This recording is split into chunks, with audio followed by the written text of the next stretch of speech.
Senator Arlen Specter of Pennsylvania and Governor L. Douglas Wilder of Virginia. Saturday, beginning at 10:30 p.m. Eastern, 7:30 p.m. on the West Coast.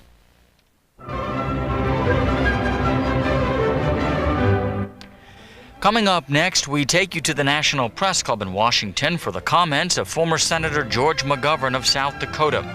The 68-year-old former Democratic presidential nominee lost the 1972 election to Richard Nixon. In recent months, Senator McGovern had been traveling the country, feeling out support for a possible 1992 bid for the White House.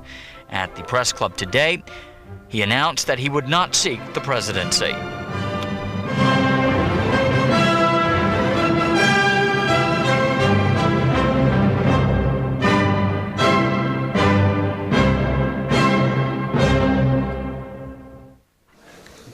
Good afternoon and welcome to the National Press Club. I am Alan Adams, an editor with the business newsletter Research Recommendations and secretary of the National Press Club.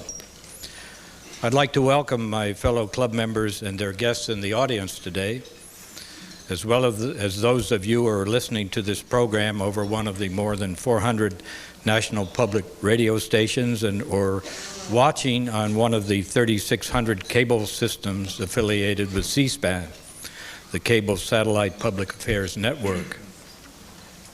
Before introducing the guests at our head table, I would like to remind our members of some coming events. Luncheon speakers include the President of Cyprus next Tuesday, May 28, publisher Robert Maxwell next Thursday, May 30. Former President Gerald R. Ford will present his journalism awards on the presidency and national defense on June 3rd. The president of Yale University, Benno Schmidt, will talk about free expression on America's campuses on June 4. And AIDS expert Dr. Michael Gottlieb will discuss future treatments of the disease on June 5.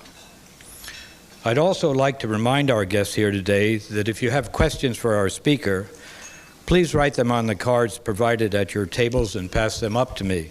I will ask as many as time permits. I'd like now to introduce our head table guests and ask them to stand briefly when their names are read. I also ask that the audience, that if you will, withhold any applause until I've read all the names. And starting on my far left, John Mashak, Boston Globe. Muriel Dobbin, McClatchy Newspapers. Reed Karame, Aberdeen American News. Melissa Robinson, Scripps League Newspapers. Reginald Stewart, Assistant News Editor, Knight Ridder Newspapers and Vice Chairman of the NPC Speakers Committee. Eleanor McGovern, the wife of our speaker. Mick Rood, Chairman of the National Press Club Speakers Committee. Susan Feeney, Dallas Morning News. Robert Boyd, Knight Ridder Newspapers. Mary McGovern, our speaker's daughter. George Condon Jr., Washington Bureau Chief of Copley News Service. Paul Magnuson, Business Week.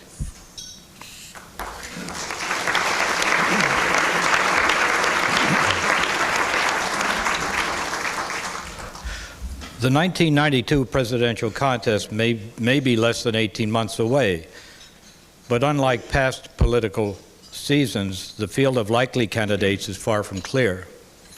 One politician who may help American voters solve the puzzle of who's who in '92 is our luncheon speaker today, former United States Senator George McGovern.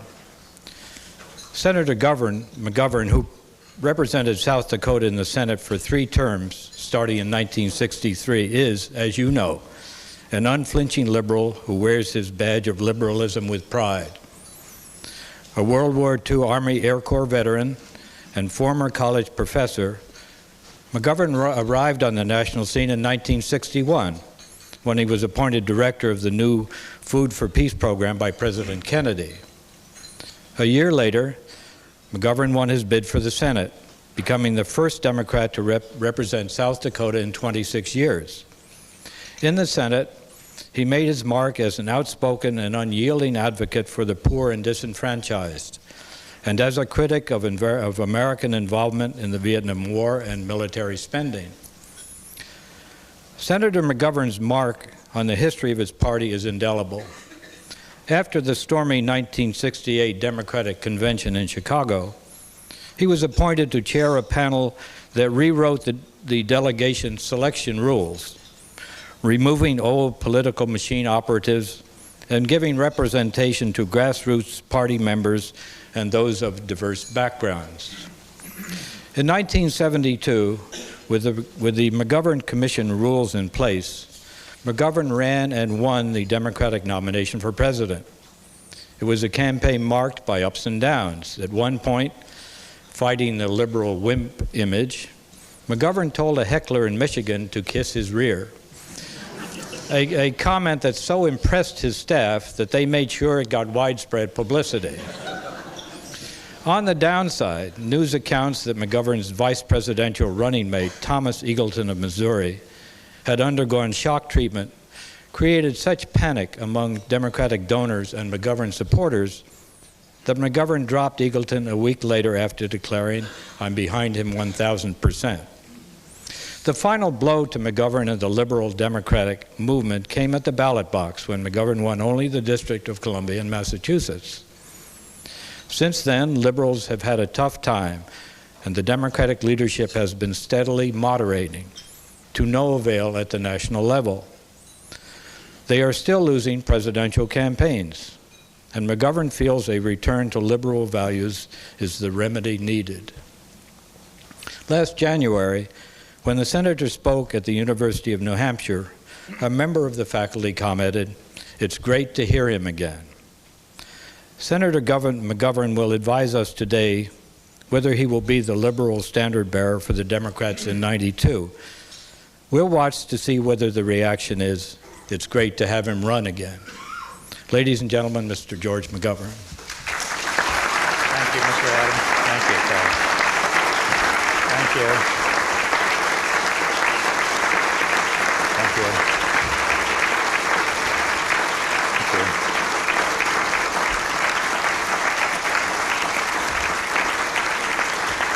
Thank you very much, Mr. Adams, members and guests of the National Press Club.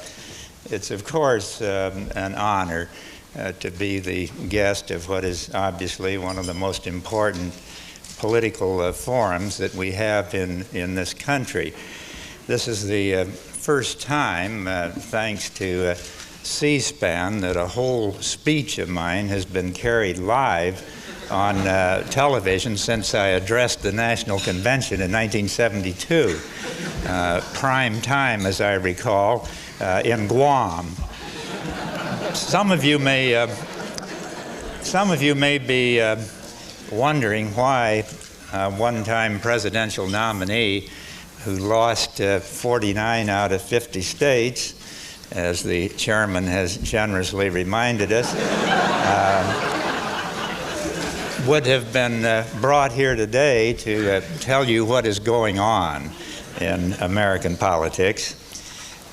Recently, Eleanor and I were the guests of an American consul in Germany at a little reception, and among others attending that reception was the host's 9-year-old son.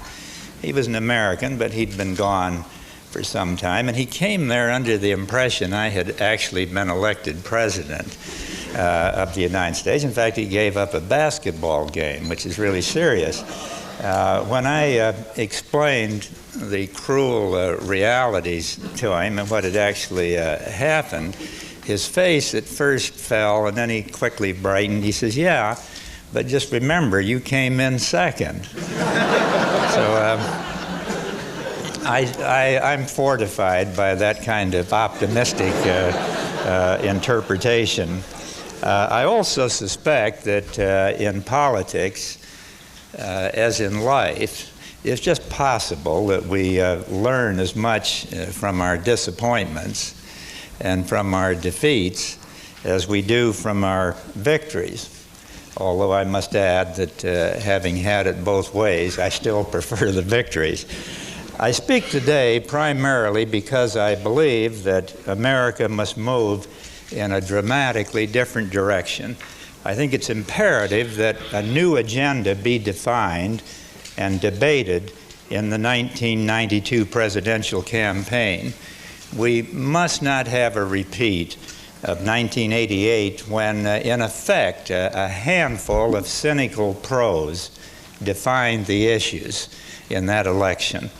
These handlers of George Bush had him telling the country that the three central challenges were Willie Horton, the American Civil Liberties Union, and a veto by Governor Dukakis of an unconstitutional bill that would have made the Pledge of Allegiance compulsory.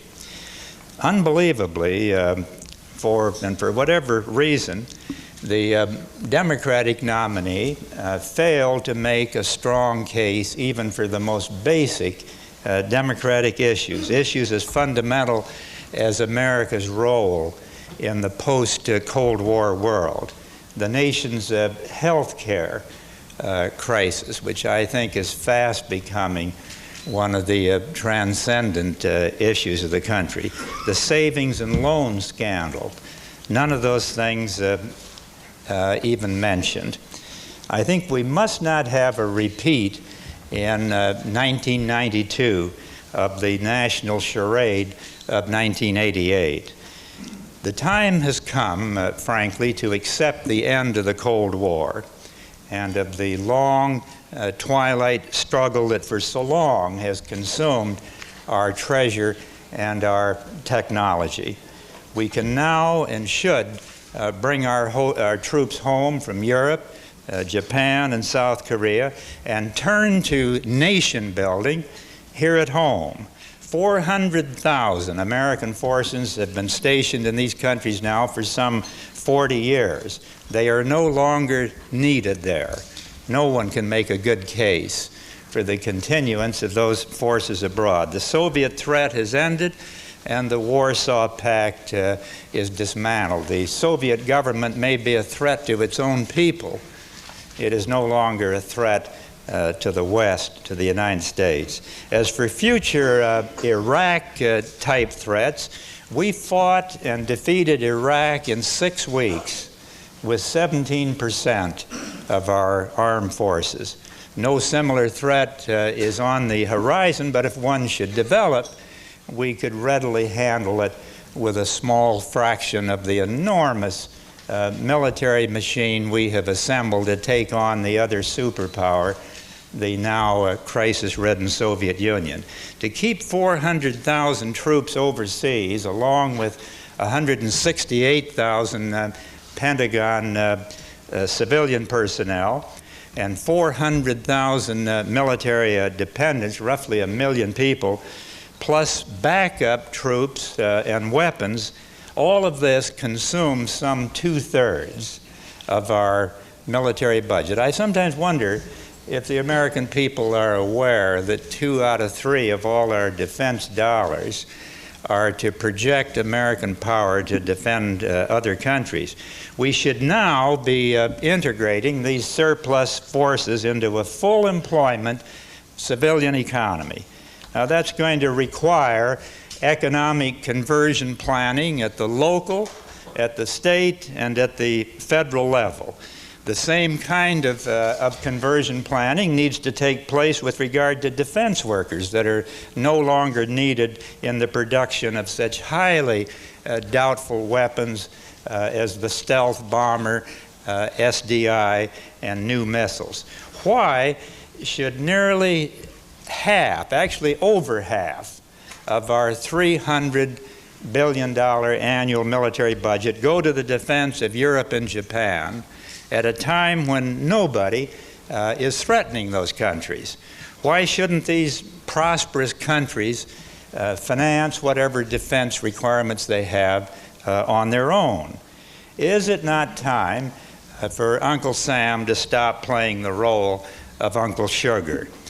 Following World War II, which I remember distinctly, we cut military spending by 90% in some 3 years' time, and there were no economic hardships as a consequence. Surely we can cut present military spending by 50% in 3 years with real economic gains if we have the common sense to divert the savings into useful jobs and services that would do something to really build up the power and the health of the United States. Indeed, numerous studies have left no doubt that money wisely spent for civilian needs produces more jobs than the same amount of money spent for military purposes. There's no question about that at all. President Eisenhower spoke eloquently of the relationship of defense spending to the other needs of the nation. The military establishment, not productive of itself, he said, necessarily must feed on the energy, the productivity, and the brain power of the country. And if it takes too much, our total strength declines.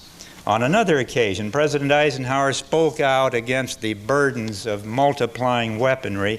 This world in arms, he said, is not spending money alone. It is spending the sweat of its laborers, the genius of its scientists, the hopes of its children. I think if President Eisenhower were alive today, and I hasten to add that he knew more about these things than other presidents since World War II, I believe he would agree that we will make little or no progress in reducing our deficit and in addressing domestic grievances until we scale down this now vastly overblown and obsolete military budget. That, to me, is the key issue of 1992. And that is also, in my judgment, the new test of patriotism in the best sense of that word, what serves the national interest. President Bush has spoken of a new world order. We must reject any notion of order that calls upon the United States to be the world's hired gun. Instead, it's okay to applaud that.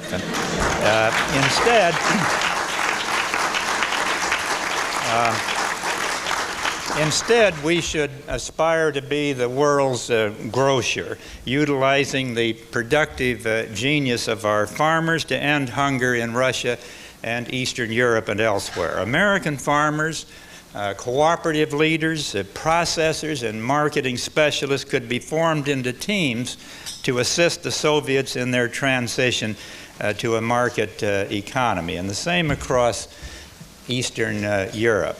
And instead of sending arms and military advisors to these troubled countries in Central America, we should be sending teachers and medical personnel. I know that passes for what some people will say is unrealistic idealism. It's the most hard-headed kind of realism because it addresses the real problems of Central America instead of these pie-in-the-sky notions that you can resolve complicated economic and political problems with military solutions. So that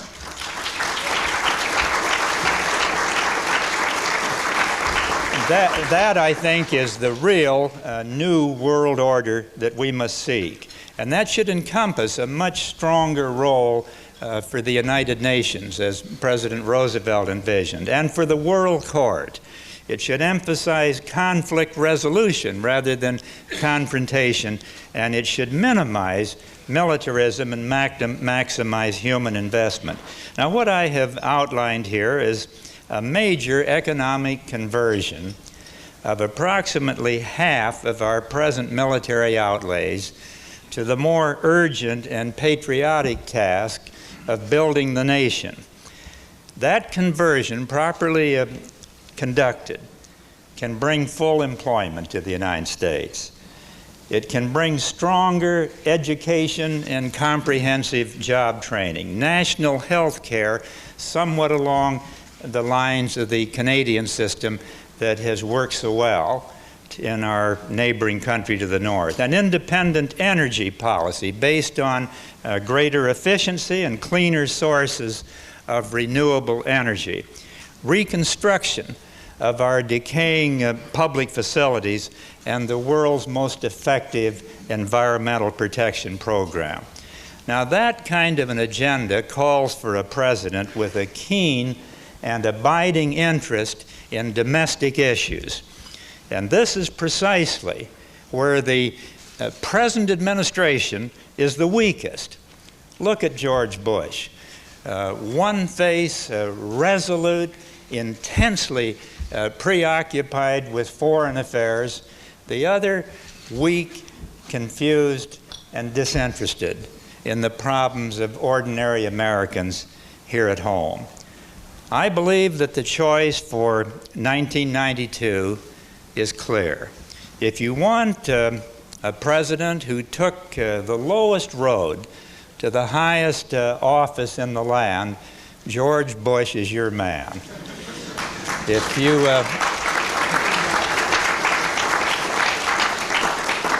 If you want a president so careless about the well-being of this country that he keeps Dan Quayle one heartbeat from the presidency, George Bush is your man. And if you want a president who built up over a period of a decade Manuel Noriega and Saddam Hussein, and then took the nation into two destructive wars against these dictators that he himself helped create, then George Bush is your man. If you want a president who sat in on numerous meetings where the Irangate scenario was discussed and then told the country that he was out of the loop, George Bush is your man. I might add that if he will deceive us about that, we may be deceived about the possible election fix in 1980 that kept our hostages in captivity to get votes for Reagan and Bush.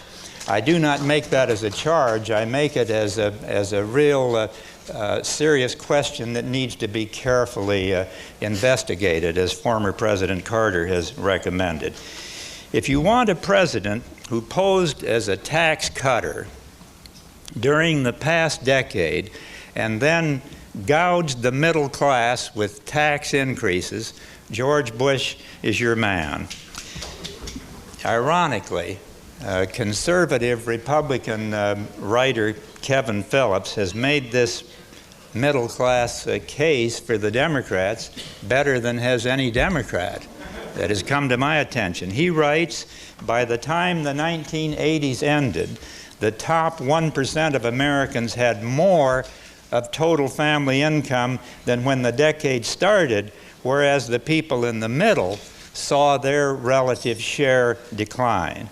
And then Mr. Phillips concludes that middle America is being targeted so the top 1% of Americans can keep their 31% tax rate. And now this president wants more capital gains tax breaks for the super rich, and you know that'll be at the expense of working families and the middle class. So if you're a self-seeking multimillionaire who puts your interests above that of the public and the country, George Bush is your man.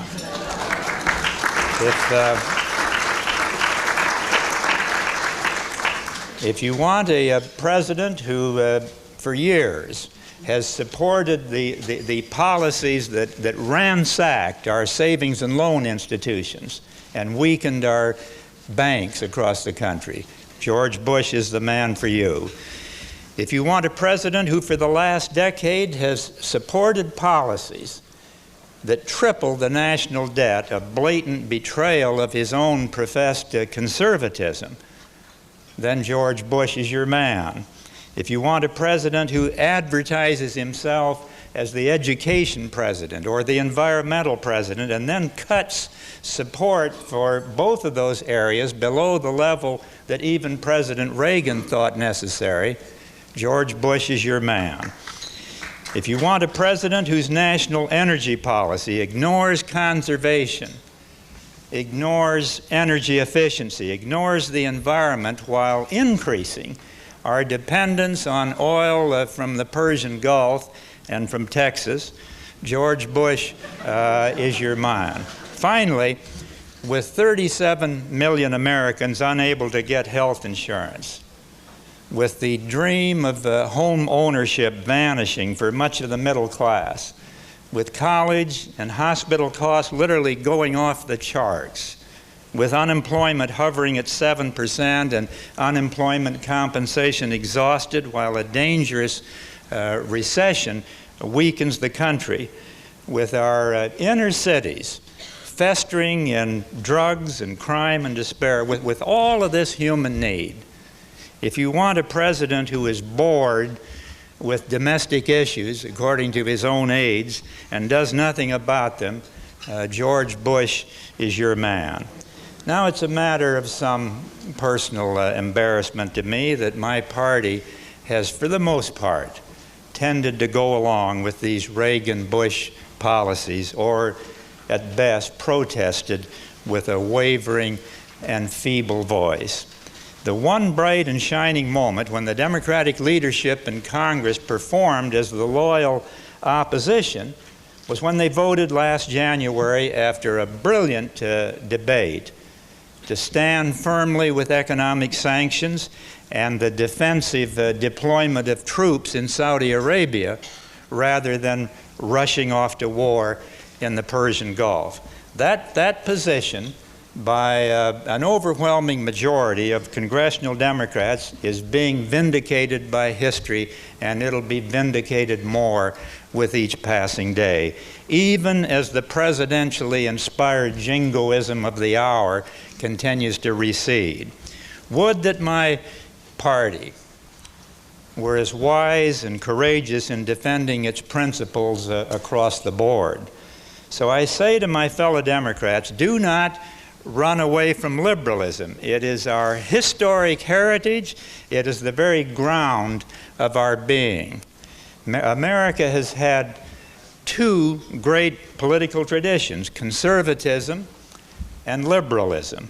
We should be proud of both of those two competing traditions that have served us well since the days of Hamilton and Jefferson.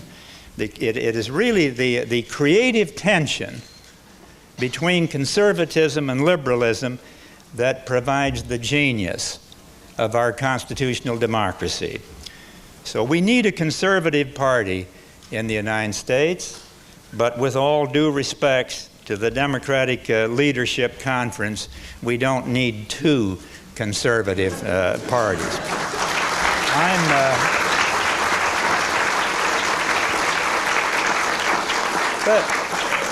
Let me just say that I'm old-fashioned enough to believe that Republicans should be conservatives and Democrats should be liberals.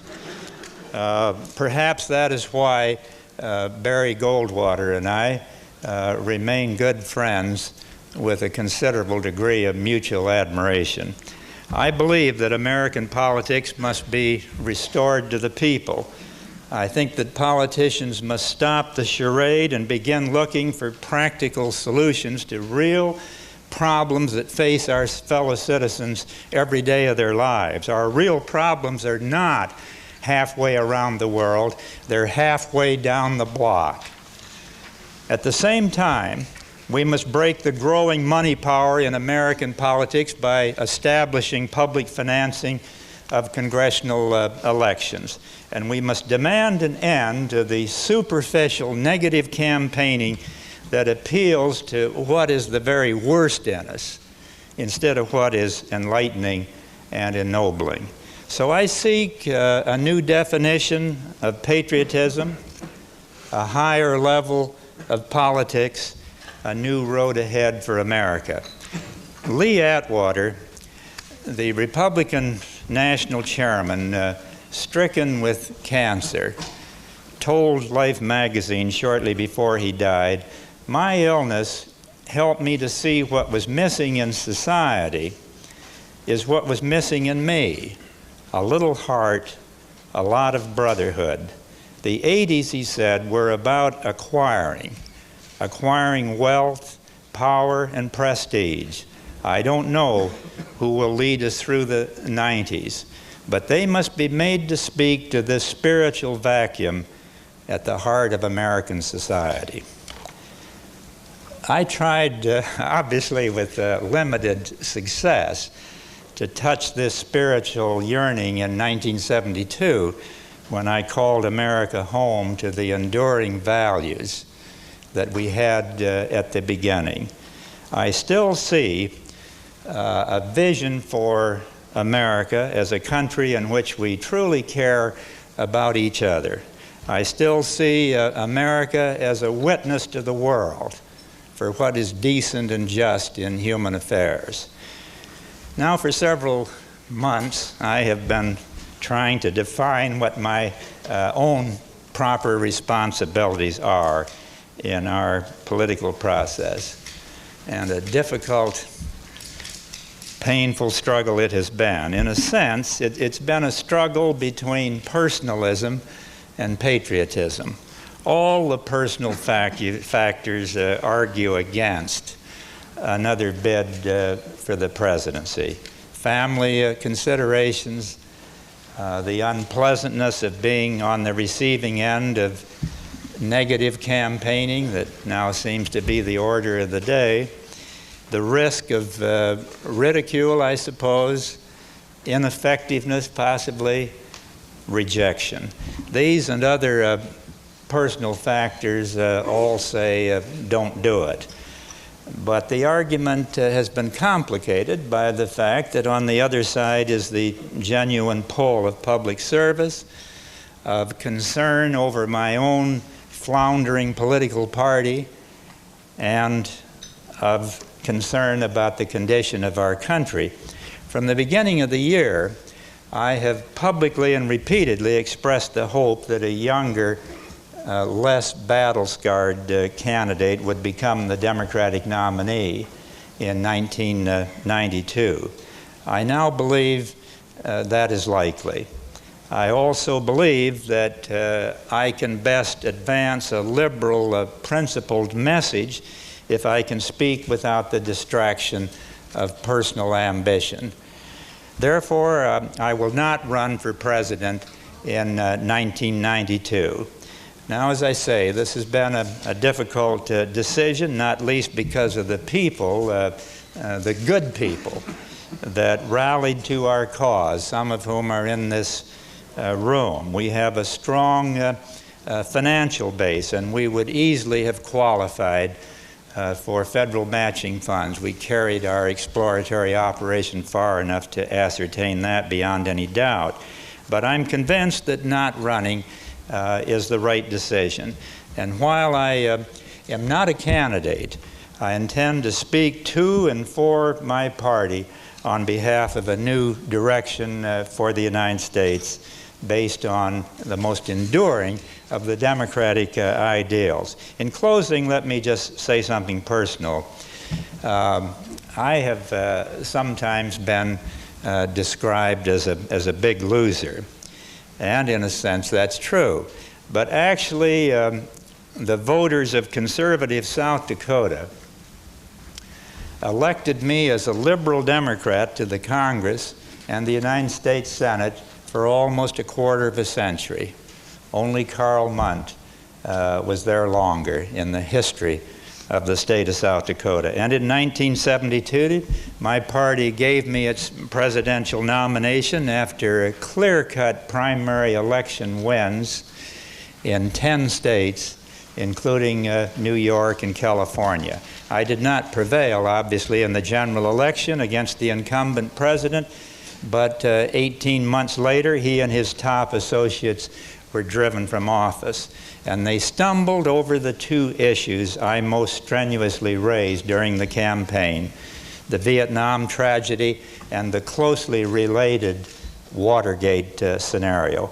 Although I now have a congenial relationship with him, I do not covet my opponent's landslide victory of 1972, nor do I believe that the current president is a dependable model for Democrats to emulate. Mr. Bush obviously is an amiable man with an admirable wife, even a winsome dog, But if he has ever in his political career stood up boldly and consistently for any meaningful principle that involves some political risk to himself, that has escaped my attention.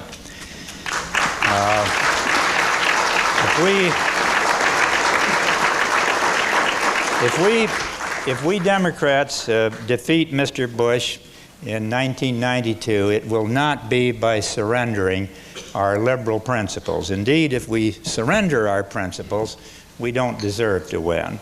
Speaking in 1960, as a presidential candidate who was to win the White House by a fraction of 1 percentage point, the late John Kennedy said this: "If by a liberal they mean someone who looks ahead and not behind, someone who welcomes new ideas without rigid reactions, someone who cares about the welfare of the people, their health, their housing, their schools, their jobs, their civil rights, their civil liberties, someone who believes that we can break through the stalemate and suspicions that grip us in our policies abroad. If that is what they mean by a liberal, then I'm proud to say I'm a liberal."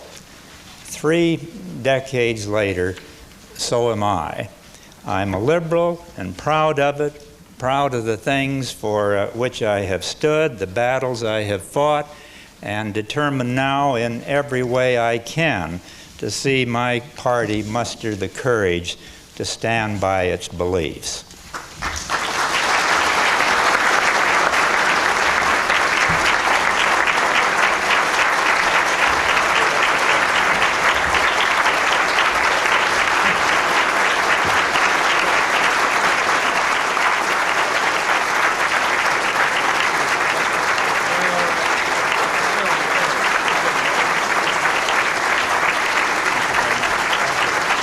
Thank you.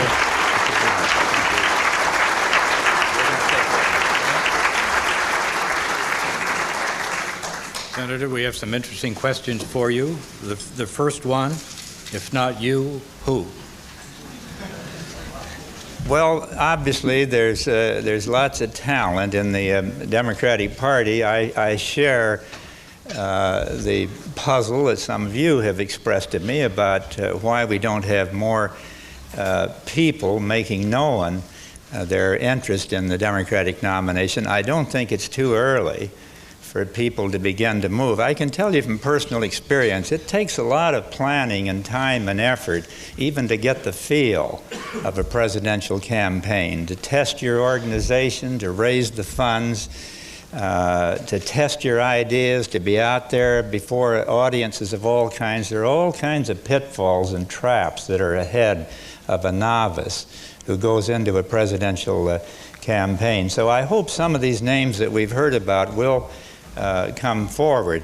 Tom Harkin's my neighbor as a resident of Iowa. I've known him for many years, and he's one that shares some of the views I expressed here today. Another neighbor to South Dakota is Bob Kerrey from Nebraska. Both of these men, very distinguished military records as well as distinguished civilian records.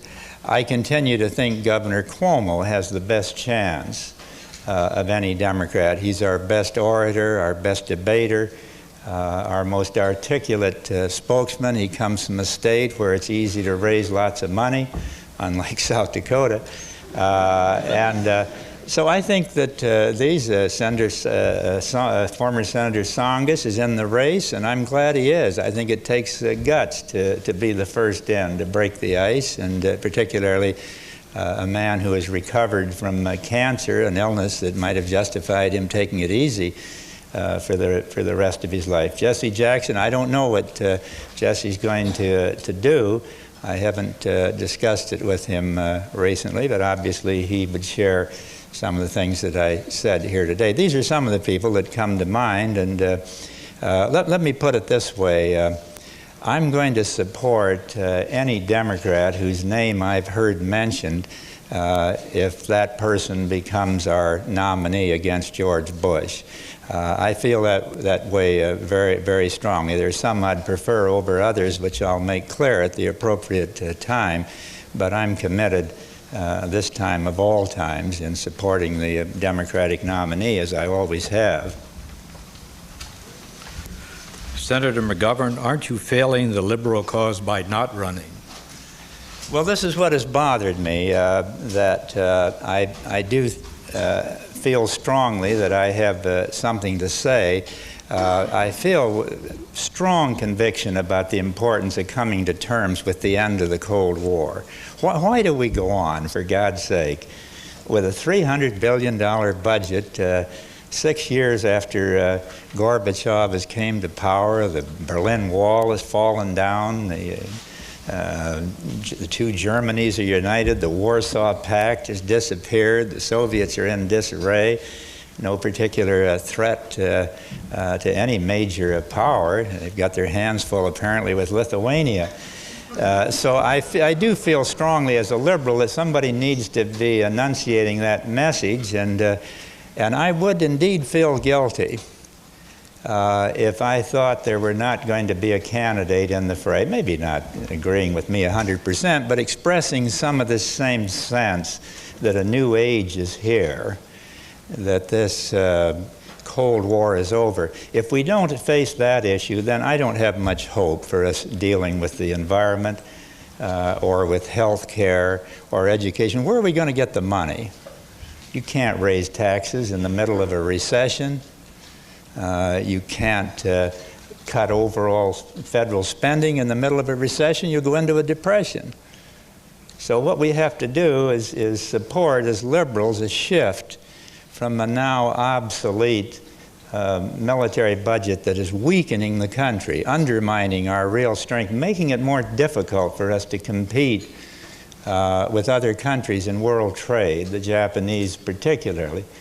We're going to have to address that, and I hope some candidate, and I think there will be a candidate in the field shortly expressing some of these same liberal concerns. But I'm going to be very unhappy with anybody in either party that thinks that they can lay out an agenda as the environmental president or the educational president and not tell us where the money's going to come from to pay for it. They're just barking in the wind if that is the position they take.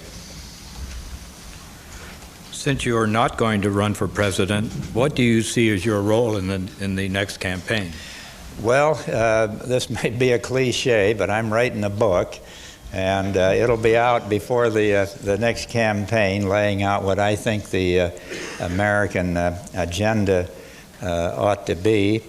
I'm going to continue to speak. I speak widely across the country. Some of you may not know that because you don't get a lot of national publicity, but I speak where I get lots of regional coverage, and I'll continue to go to the college campuses. I've been on 1,000 different university campuses since I left the Senate 10 years ago. I continue to think that those are the people who are going to be sitting out here 10 years from now. They'll be the journalists, they'll be the lawyers, they'll be the congressmen, the judges, and so on.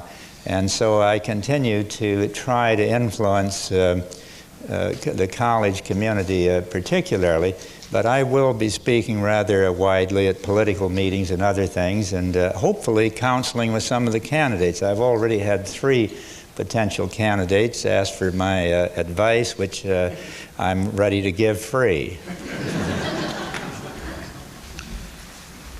The country is in trouble, but there seems to be no leadership in Washington. What is the reason for lack of leadership in both parties? Well, I wish I knew the answer to that question. I agree with it. I think that we're not addressing the central problems of the country in either party. But let me speak for my own party, since that's the one I know more about. I think we're afflicted with too much timidity.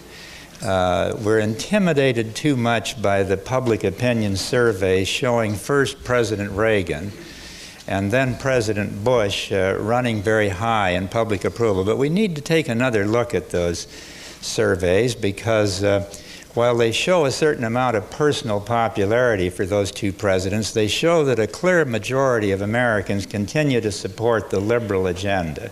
Most Americans are still for civil rights.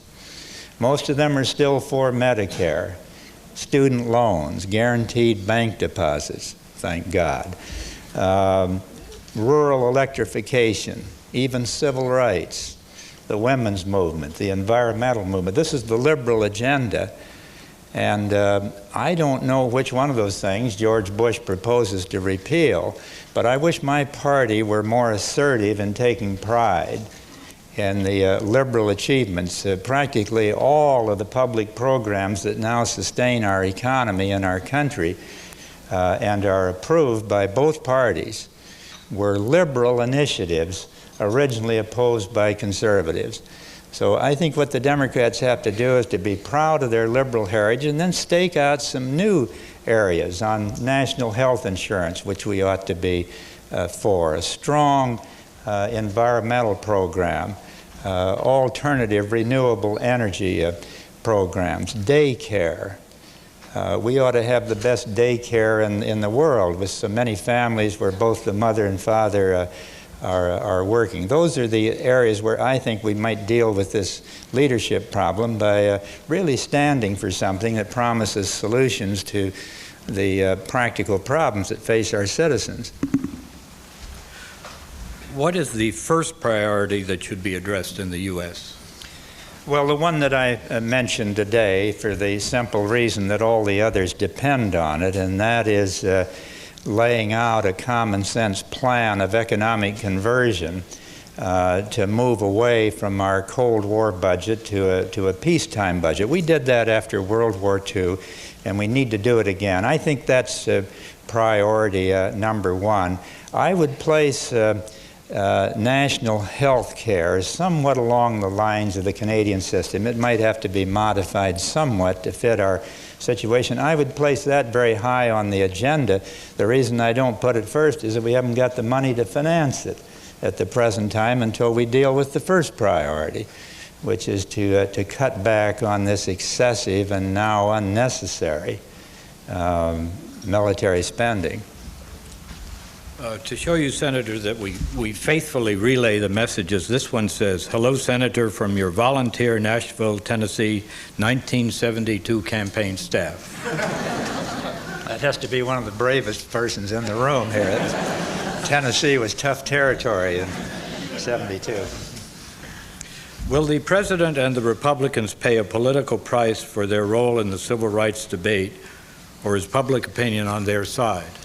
Well, of course, they see it the latter way. They used the racist issue in 1988 with the Willie Horton ad, implying that Democrats and liberals were soft on crime, particularly when it was committed by black people.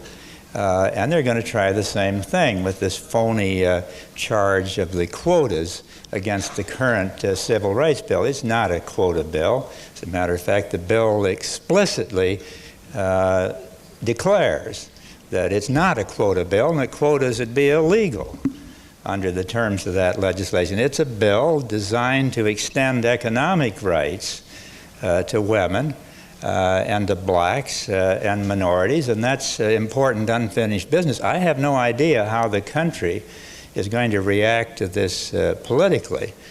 I would like to have enough faith to believe that the American public will reject that kind of cynical appeal. They did not reject it in 1988. They haven't rejected it in some other instances. But one would like to think that the sense of fair play and justice and devotion to equality that has characterized the United States would be sufficiently strong that those who attempt to use racial issues for negative political purposes would have to pay a price for it rather than winning election by it. Some Democrats say a Jesse Jackson candidacy will assure another Democratic defeat next year. What do you think?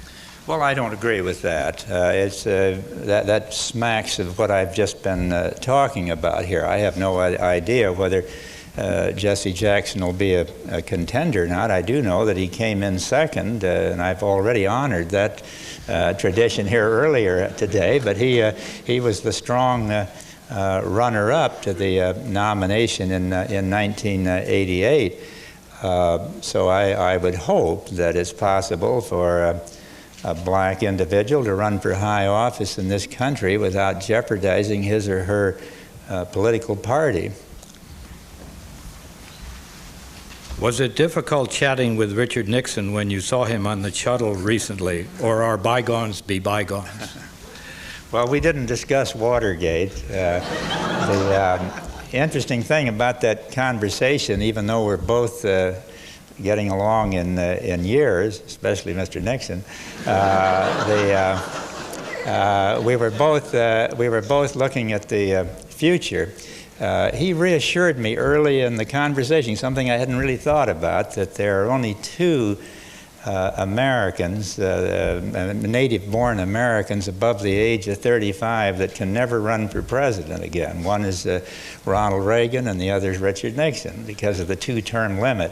So thus fortified and cheered, the conversation proceeded from that point on. But it was a very amiable conversation. To me, the highlight was when I asked him if he thought I'd be a damn fool if I ran for the Democratic presidential nomination. And he said, well, in some respects, you probably would be. On the other hand, the fascinating thing about American politics is that you just never know unless you test it. And then he went on to say if he were in my place, he would ask himself two questions. First of all, do I have anything to say that's different from the other probable Democratic contenders? And secondly, would anybody pay any attention to it? If you did have something you wanted to say. I find it that I can answer the first question. I think probably I could sharpen an issue or two in a way that may not happen if I'm not in the race. But as to the second one, I don't know whether I would be taken seriously or dismissed as a has-been. Those are things I can't really answer. I guess I'll never know now. Thank you. You opened your 1972 presidential campaign on Labor Day with a protest at the new General Motors plant at Lordstown, Ohio. Have you changed your mind about the modernization efforts of the U.S. auto industry?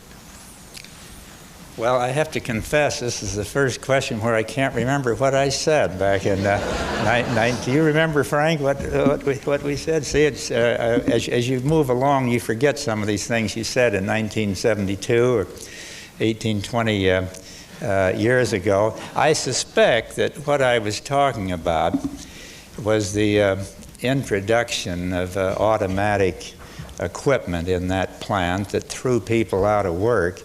Not that I'm against introducing modern equipment, but I think you have to have some plan in mind to take care of the workers.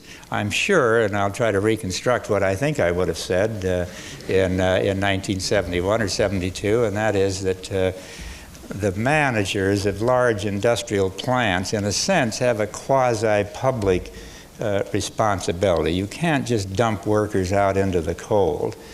And that's true with defense plants. If I can bring this up to date today, I think it's fine that the administration is announcing the closing of some of these bases, but I think they're going about it the wrong way. Before they close a base or even talk very much about it, they ought to have some plan, possibly to utilize that base for some other purpose. Maybe for civilian industrial production. There are various things, and they ought to have, in concert with the local community, some conversion planning going forward ahead of time so that we just don't dump people out into the cold. We need every worker in this country, every one of them we need, to do something useful. It's no secret that our European friends have to import people to do work. We do a certain amount of that ourselves, but there's a useful job out there for every single American if we have the common sense to look at this changing economic order and the changing international order and make plans as to how we're going to use these people. If that is not what I said in 72, I should have said that in 72. Senator, what would you do to promote economic recovery? How long will the recession last? Well, this plan that I outlined here today really is an economic recovery program. As I stressed, we could put a lot more people to work with the same amount of money if we start engaging people that are now stationed in Germany or South Korea and Japan. If we bring them home and put them to work rebuilding the collapsing infrastructure all the way across this country. By the way, that inefficient, deteriorating infrastructure, the roads, the streets, the tunnels, the water and sewage system, that slows down our economy. That increases the cost of operation and makes us less competitive. So the more we can modernize both our civilian plant and our physical facilities, the more I think we can become competitive once again. The way really to deal with the recession is to deal with these 7% of the people that don't have jobs. And we don't really have the money to employ them in either the private or the public sector at a time when some 300 billion of it is being frittered away on military systems that are now obsolete in terms of our national security. But that is the way I think the problem ought to be attacked. There are some short-term things that have to be done. We've got to appropriate more funds for unemployment compensation, beef up that system to deal with the immediate problem. I even think interest rates need to go a little lower. There are other steps like that we could take, but in the long run it's going to take common sense conversion planning to lay the basis for full employment and a strong economy. I don't have to tell you that the more people we put to work, the more taxes we collect without raising taxes, and therefore the lower the deficit. Senator, before we have the final question, I would like to present you with a certificate of appreciation from the club. Thank you. And for your morning coffee, a mug that's a National Press Club. Thank you very much. Thank you. Appreciate it, Senator. And now we have the final question. Do you have any advice for those going into the hotel business?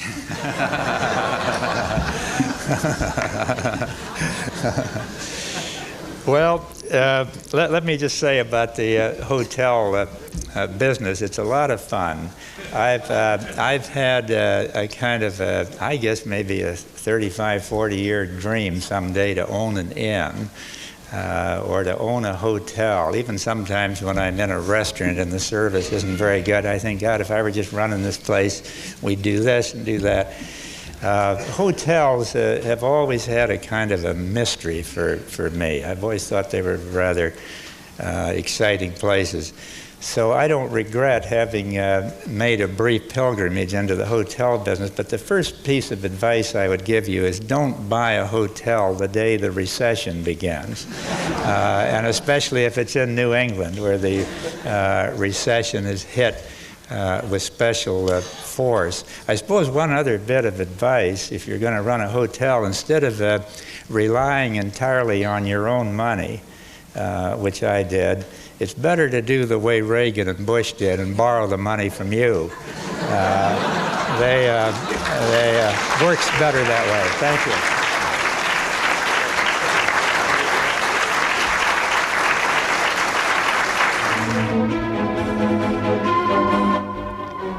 You can see the remarks of former Senator George McGovern again Friday afternoon here on C-SPAN beginning at 5 p.m. Eastern, 2 o'clock Pacific Time. It will be part of our weekly political series, Road to the White House. We'll also feature remarks by West Virginia Democratic Senator Jay Rockefeller. That's Road to the White House, Friday afternoon here on C-SPAN. That time is 5 Eastern, 2 o'clock for our West Coast viewers. And if you would like a printed transcript of Senator McGovern's remarks at the National Press Club, please send $5 to Typewriter Incorporated, Box 885, Lincolnshire, Illinois, the zip code 60069. Coming up next, news conferences and interviews reacting to a Supreme Court decision on Thursday regarding abortion counseling.